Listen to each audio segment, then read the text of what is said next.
Alright, this is John Cullen with GrowingYourGreens.com coming at you from my backyard garden, and today I thought I'd make a really quick video for you guys. The sun's going down, it's actually quite windy, quite blowy, and actually a bit cold because we're now well into fall.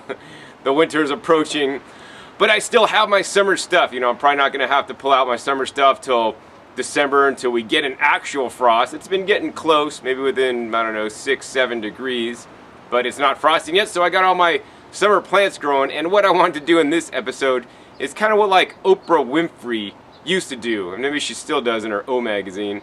It's like Oprah's favorite things, right? Well, this is John's favorite plants for growing in the summer in the heat. Now I know you're watching this in the winter, but next summer you're going to want to grow these things, especially if you live where there's a big heat. Like it peaked over 100 degrees here, and it was over 100 degrees weeks at a time.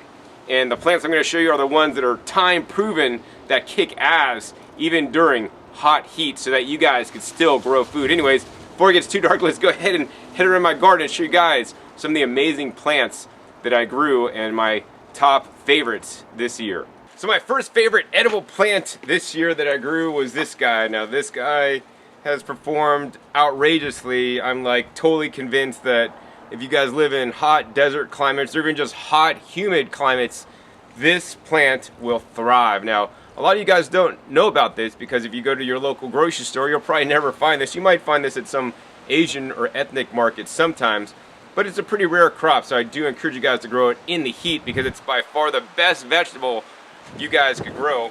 It's actually known as the Malabar Spinach. There's like a red stem and a purple stem kind. I grew the purple stem because it just looks more colorful, looks decorative, and I don't know if you guys can see, but I have this whole trellis here. It's like 8 feet by 4 feet, and I don't know if you guys can see these uprights, but I basically put these sticks going up. You guys can't see them, but the things are climbing up there too, and it's just so lush, so beautiful. I had leafy greens for days. Now, be forewarned, these guys, they start off growing slow. You're like, John, I planted those a month ago. They're like 2 inches taller.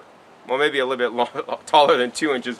But really, they grow slow, but once they're off to a good start, then all of a sudden you come back and you're like, oh my God, that thing filled up this whole trellis in like 2 days, And all the leaves are nice and succulent and edible, nice, mild, neutral flavor. Actually, I like this better than the standard spinach you would find in the store. And the other benefit is it does go to flower. So it's going to these little, pink flowers, and then it turns into these undeveloped green fruits, and then it turns into these little purple, more mature fruits. So you guys can see there's a little purple fruit, and we're going to squeeze that, and look at my fingers now. It's just I'm all like purple. So this is like purple anthocyanidins. So I like to like eat a bunch of these and not chew the seed up, spit the seed out into your garden. But I like to get that nice purple pigment into me because I'm sure that's full of really rich antioxidants. So yeah, number one to grow in the heat, Malabar spinach. So my next favorite plant is this guy right here. I don't know if you guys could see it, but it's really sad. It's been blowing and windy lately, so this thing just actually knocked off a piece of it. But that's good because you guys can see it close up now. This is known as, I first learned about it and it was called leaf ginseng, but it's not related to the standard ginseng at all. This is a totally different plant, and upon further research, it actually is named, or a common name that we could use is Tom Spinach. And I was eating the seed pods. The Tom Spinach also has these nice succulent style leaves. Really neutral, a little bit mucilaginous, just like the Malabar Spinach. A nice neutral flavor once again. I really like it a lot. And this guy, actually, I didn't even plant here, I grew these, and the seeds dropped in my greenhouse, and then they just kind of got some places, and then the plant came up here, and it's been thriving. So unlike the Malabar that I got behind it on the wall, or the trellis, I probably planted about a half dozen plants there. It took over the trellis.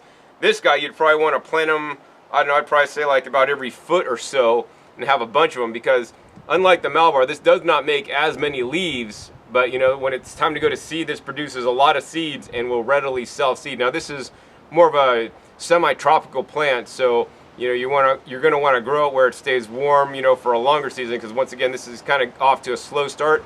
I also am able to grow this in my unheated greenhouse year-round, and this is yet Another one of my favorite leafy green edible vegetables for the summer. So my next favorite plant's right here, and I'm standing in between my pepper beds. I planted over, I don't know, 200 pepper plants this year, and I love peppers more than tomatoes, and I would encourage you guys also to plant more peppers instead of tomatoes. I'll link a video that I did below, 10 reasons to plant more peppers instead of tomatoes.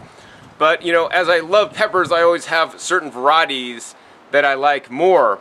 And the variety that I like this year that grew the best, I mean, this guy, I mean, I'm kind of, you know, not standing on my full feet. I'm kind of squinting down a little bit or whatever. But this guy is like, you know, 4 feet tall at this point. We're here in November. Super tall, and he's got, you know, still lots of peppers on there. And let me go ahead and see if I can find a ripe one here for you guys to show you guys what it looks like. So here it is right here. This New Mex Suave Orange Pepper. And this looks like one of those super hot ones, like it's probably like a Trinidad or something, you know, because it has this weird ass look. It's not like a regular bell pepper or a, you know, ancho pepper. It has like one of those weird looks, right? And I'm gonna bite into this for you guys. That's what it looks like on the bottom. Now, upon the initial bite, it's not hot at all. I mean, on my scale of hotness from 0 to 10, I mean, I'd rate it like a 2. It's barely hot. Maybe you get some of the seed pods or some of the white parts. But to me, this pepper is amazing. Not only because it grew well for me in the heat, not only did it produce well, but this has a unique pepper flavor. Like, it really has some pepper overtones. Like, it's like a fruity overtones. Like, you don't get that with most peppers. They're either like just kind of sweet, blah, or super hot. This has really a nice, like, pepper flavor depth to it. And if you guys are a chef, you kind of know what I'm trying to say, but I can't put it into words because I'm not like some frou-frou gourmet chef or whatever. But trust me, this shit's damn good.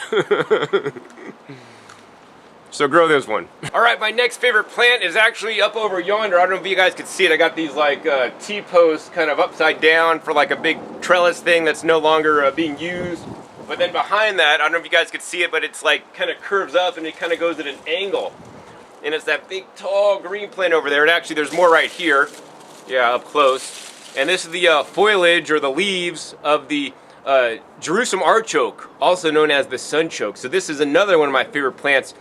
Through the 10 degree weather, 100 degree weather, you know, for several weeks, these guys did well. Just, you know, if you have them in pots, you got to water them like twice a day because the pots dry out really fast. So actually I don't encourage you guys in the desert climate to grow in pots, grow in the soil. And, you know, the results will be amazing because I grew these guys in pots. And yeah, I mean, some of these guys may be hitting, I don't know, 12 feet. But that guy over there, man, it must be at least 16, pushing 20 feet because it's curved up. And meanwhile, as the top growth grows, you know, it's sending energy down to the bottom growth, which is the sunchoke tubers or the Jerusalem artichoke tubers that are high in inulin, which is a probiotic that'll feed our intestinal flora, which is really quite good for us. So, you know, it grows well, does well. It was actually here before the white man came. So that's why I think you guys should grow it too. So my next favorite plant that you guys should grow, it's kind of glowing in the screen, is right here. This is my red hibiscus. And some of this guy's actually towering over me now, ladies. I'm like almost 6 feet tall. But this guy's like 8 feet tall. And it's just in one season. I started off with little plants. Starts about that big. And now this is over 8 feet tall. This is definitely a no-brainer if you live somewhere where it does not freeze, like South Florida. This could be just a standard landscape plant that you could have leaves to eat off of every single day of the year. So, and the other cool thing is when it's getting cold here, you can see the leaves start to change color. You know, it kind of looks like I'm in Massachusetts or Vermont or something because the leaves are changing color. But the good leaves up top, you know, are nice and dark and purple. And I want to encourage you guys to grow foods of color. Don't just grow green foods or white foods.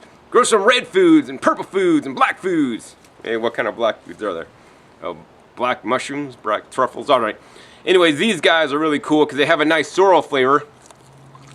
Woo! Bit lemony. Reminds me if you ever tasted sour grass, right?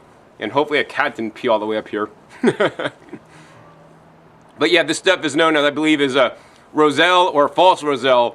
I grew the other one, their other variety last year, and they equally grew just as well. So yes, one of my favorite plants, the ones that grow easily. So my next favorite edible plant this year was this guy. This is known as the longevity spinach, also known as the Janera procumbens.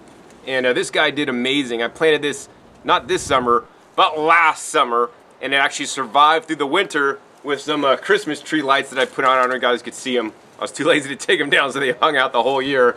And actually pretty soon I'm gonna probably have to plug them in again. But this hung out all winter and, you know, stayed alive. I won't say it thrived or anything because it didn't out here. Now the ones in my unheated greenhouse thrived during the winter and stayed alive, and then they came back full force. This guy had a recovery period because he kind of got a little bit frosted out a little bit, but he stayed alive. And then now you can see he's in full production. I mean, there's so many leaves here, I can't possibly eat them all. And this is a very, you know, anti-disease plant. They call this like the cholesterol-lowering plant. Some places I've gone, and they just say eat a couple leaves of this a day to lower your cholesterol. And I think while that may be beneficial, I think it's also really beneficial to, you know, stop the cause of your high cholesterol, which is eating cholesterol-laden products such as animal foods. Anyways, I want to go ahead and share like one or two more of my favorite plants with you guys this year that I grew this summer. All right, so my next favorite plant is right here. You're like saying, wait, John, I don't see a plant. I see some Malabar spinach kind of vining up something that's not alive, and that's exactly my favorite plant. It's the perennial tree collards that I grew, and it's quite sad actually this summer.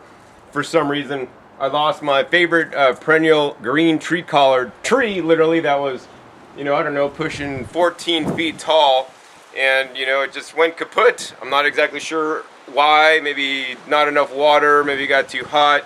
It had lasted the previous summer, and I have other tree collards, both purple and green, that have lasted the summer here.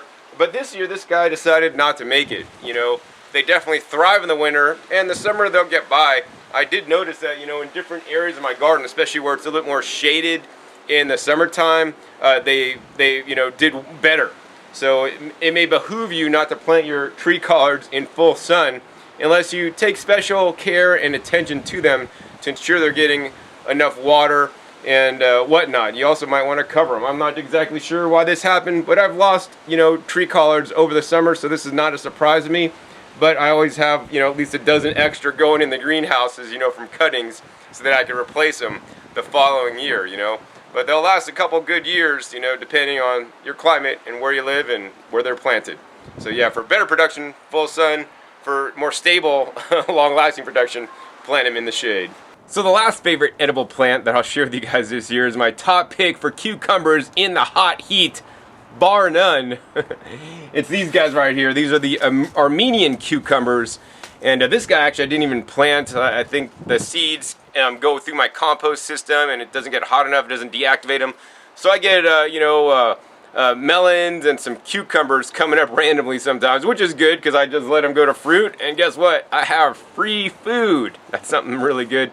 But most cucumbers, you know, that I planted this year, I planted mostly Japanese and the Armenians and some lemons. The lemons really just didn't do crap in the heat. The Japanese did fairly well, and then these guys produced the best. So not only did I have the standard Armenians, I also had striped Armenians that produced quite well for me. So that's a one cucumber that I would recommend for you guys to grow because you'll have them all season. I like to harvest them when they're small and young and tender to eat, or when they get larger like this. You know, I've actually let a few of them actually fully ripen up, which is quite interesting because although they're called Armenian cucumbers, they're actually more like a melon, and I've let them ripen up to be like a melon status, and they remind me of like, you know, one of those Asian melons that are kind of hollow and have a little bit of sweetness inside, because when these guys get ripe, they're actually a tad bit sweet. And I don't really care if they're ripe or unripe. I still throw them through the juicer when they get big like this, and I have all the delicious, rich, nutrient-dense grown cucumber juice to stay hydrated in the hot summer heat, or even in the fall cool weather we're getting right now.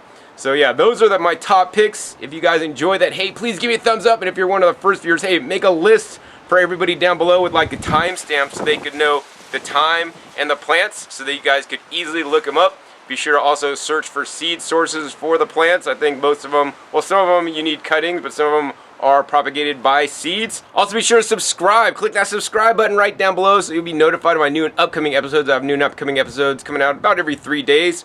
And be sure to check my past episodes now. I have over 1,100 episodes teaching you guys all aspects of gardening and how to grow your own food so you could be healthier than the next American or next person out there. Okay, so anyways, once again, my name is John Collard with GrowingYourGreens.com. We'll see you next time. Until then, remember, keep on growing. Alright, this is John Collard with GrowingYourGreens.com. Today, another exciting episode for you. And as you guys saw, that last episode was all about rock dust. I'm here at one of the quarries that rockdustlocal.com sources from.